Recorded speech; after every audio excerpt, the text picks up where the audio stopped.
If you have never made a sushi sandwich, you are missing out, my friend. They're these fun little sushi pockets of joy all wrapped up in a sheet of nori and filled with all of your favorite sushi stuffing things, and honestly, they're just delicious. They're perfect for meal prep, perfect for school lunches. They're delicious, they're healthy, they are so filling, and you can literally make them into whatever sushi situation you want. We're gonna do 2 variations today. I'm gonna show you my vegan chicken teriyaki sushi sandwich and one that's more of a chickpea California roll style. So without further ado, if you love plant-based things like me, subscribe to Steamy Vegan below. I have a lot of fun here every single week showing you guys how to cook delicious things twice a week, and you should join the fam. Okay, let's do this. Okay, so we're gonna start prepping the ingredients for the vegan chicken teriyaki version.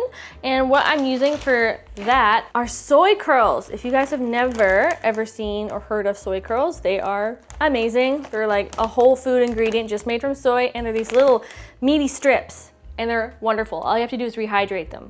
So I'm just, for the sake of today's video, only gonna use about half a bag. We're gonna dump it to crumpet. There, that's half. That is a soy curl. And then this is optional, but recommended. I just have a jar here of some vegan chicken bouillon powder. Gonna add like a teaspoon. Now I've just got some water that I boiled in my kettle, and we're just going to pour directly over the soy curls.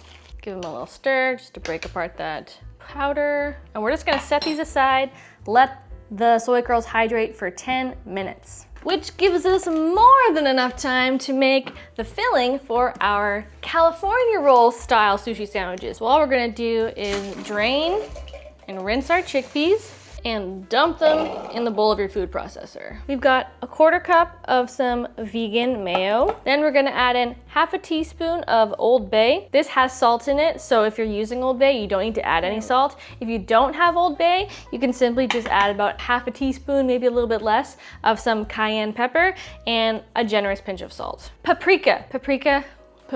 Cayenne's really spicy, so I mean, you could if you want, but woo, that'll make it a spicy California roll filling. Now just slap a lid on her and go to town, baby.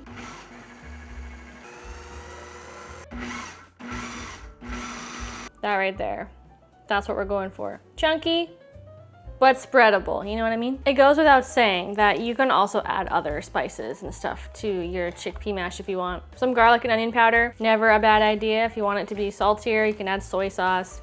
This is just kind of my favorite. It's simple, but effective. Okay, set that aside and let's check out our soy curls. Those are looking plump and juicy, dare I say kind of chickeny. So let's just drain these out. And I just take a spoon or a spatula or something large, and I just kind of press out any remaining excess moisture. Plunk them back in the bowl.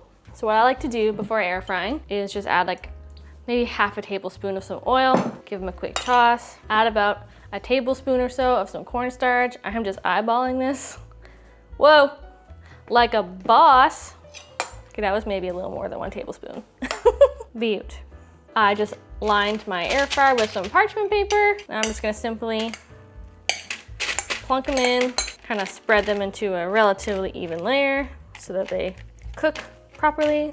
Yay. These don't need to air fry for long, maybe about 10 to 12 minutes, just around 380, maybe 390. You can check on them, just make sure that they're not burned. We're going for golden brown with a little bit of crispiness around the edges. In the meantime, we can prepare the teriyaki sauce, which takes no time at all. It is so good, so delicious, and once you make it, you will never, ever buy bottled teriyaki sauce ever again. I'm going to use a microplane, which is just a fancy name for a very small grater. And I'm going to grate my 2 cloves of garlic right into the cup, and I want about a tablespoon or so of some fresh ginger. So I'm gonna do that in the cup too. All right, along with the ginger and garlic, we're gonna add a 1/4 cup of some soy sauce. This could be gluten-free or tamari if you are gluten sensitive. We've got a tablespoon of some rice vinegar, a teaspoon of some toasted sesame oil,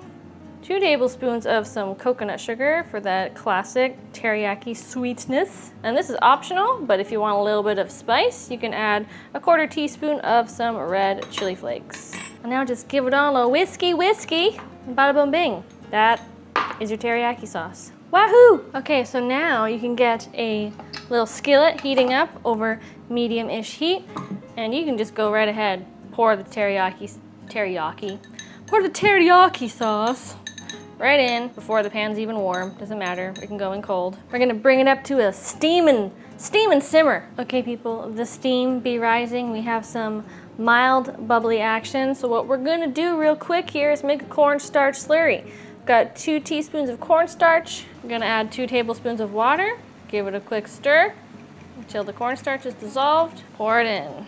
At this point, you can turn the heat to very low or just off completely. If you feel like you need more water, which I might, mine thickened up a little too fast, you can go ahead and add that. Beauty, that is exactly the texture we're looking for. We don't want it to be like, you can't stir it because it's so thick, but you want it to be glossy, you know, like teriyaki sauce. And look at that, soy curls are done, looking golden and gorgeous. In they go. I lost one. Oh, I lost 2. And just give them a little toss until they're totally coated in the teriyaki goodness. And just like that, boom, boom, both of our sushi sandwich fillings are finito. As for other fillings, that's kind of a you do you situation, but I have some fun recommendations. Sliced or matchstick sliced cucumbers are always a must-have for me. Same with some sliced green onions. And I also love avocado in my sushi rolls, especially the California roll style. So you can also add chopped lettuce, some shredded carrots, whatever you want. Literally, it's a you do you thing. Okay, shall we get to making the actual sushi sandwich? You guys have been so patient while we've done all this fun prep. So here's my little sushi station here. We've got all of our fillings. I've got my roasted nori sheets. They're just literally sheets of seaweed, y'all. And if you're unfamiliar with kind of what the packaging looks like, they usually come in something like this. They're so cheap. Like, I paid $2 for like 10 sheets of nori. We've got our sushi rice. Now this is an important detail that I will explain. Why is it on a plate, Janelle? Well, I'm so glad you asked. I made this not too long ago, like an hour or so ago, and this here is a little hack to get your sushi rice to cool down faster so that it's cold and easier to work with and more sticky and moldable, if you will. We don't want to work with hot or warm sushi rice. We want it to be cold and clumpy and kind of sticky, you know? Oh, it stuck to me. Okay, so here's what we're gonna do. We're gonna take 1 single sheet of nori. Make sure you don't accidentally have 2. Nope, that is definitely 1. We're gonna place it down with the ribbed side down on the cutting board. You can see that there is kind of a shiny side, and if you flip it, there's kind of a rougher, sort of ribbed-ish. I don't know if ribbed is the right word. It's kind of like got this texture to it. Textured side down. And then what I like to do is I always keep a little bowl of water on hand just so I can dampen my hands and my fingers so that the rice doesn't stick to me, but rather it'll stick to the seaweed. So I like to take a little handful. I'm gonna say it's roughly a 1/4 cup. You don't have to be super precise, but if I had to measure, I would say it's probably a 1/4 cup. I take a little bit of that water, rub it on my hands if they get dry, and I kind of take the rice in my hand and I press it as well as I can, sort of into a flat shape. It doesn't have to be perfect, and you will get better at this as you go. You can also kind of put it directly onto the nori and kind of press it down flat. What I like to do is press it into a square shape, but we don't want the square to go in the same direction as the square of the nori. We want it to go in the opposite direction. And I'll show you what I mean as I go. Press down. Then we're gonna take probably another 1/4 cup of our chickpea tuna filling, and we're going to spread that out directly over top. Get it as thin of a layer as you can. You'll kind of know as you go, after making 1 or 2, how much you'll be able to reasonably fit in each sandwich before it gets too hard to seal it. But that should be good. Some avocado slices directly on top and some cucumber. So far, so good. Now we're gonna take a little bit more rice, getting my hands wet again, forming it into kind of a flat patty type situation, placing it on top. We're not going for perfection here, people. Okay, We got the layers down. Now we're gonna fold it up, starting with one corner at a time. We're gonna bring it up into the center, press it down, get your finger wet. We're gonna wet one edge of the nori, and we're going to bring up the next corner.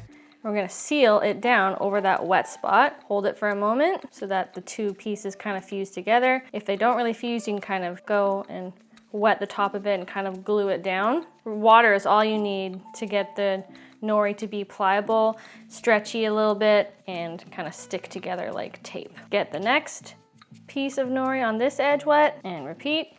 Fold the next side up and press down, wet again to kind of glue it down. Give it a sec, figure its life out, and then we can take our last corner and we can wet both sides of the top of that nori and bring it in, kind of like folding up a little envelope of deliciousness. What I like to do next, just to kind of get it compact and a little bit more flat and pretty shaped, grab a piece of parchment paper, put it back down, fold over the parchment, and lightly press down until the sandwich has flattened. Et voila! Would you look? That's not bad. That's actually pretty darn decent looking for my first sandwich. 3 down, 13 more to go. Okay, maybe not 13. We'll do a slight variation with the teriyaki. We've got some of these teriyaki soy curl strips. I like to kind of arrange them in a bit of a layer, if you will. As many as I can reasonably fit without overcrowding and making this too thick. That should be good. A few slices of avocado, kind of going in the opposite direction. A few green onions, and some more rice. Foldy, foldy. And now you can pretty much just repeat what I've taught you until you run out of all your ingredients. And that's it, my friends. Seriously, you guys, how freaking epic are these sushi sandwiches? My mouth is watering. I want to eat these so bad. So what I like to do is I get a little dish, you know, like I'm at a sushi restaurant. I've got a little tube of wasabi. Give it a little squirt. Okay, that's a lot of wasabi. That's too much, but we're rolling with it. A little soy sauce. Give it a little mixy. Okay, now we have a wasabi soy sauce situation, and then you dip it in the sauce. I'm going with the Chickpea California roll one. Yes, so much yes. Thanks so much for subscribing, liking, hitting that notification bell. If you want some more easy, delicious, meal prep friendly recipes, check them out right here. I love you, and I'll see you in the next one. Ta-ta! Eating sushi sandwich every day. Eating sushi sandwich.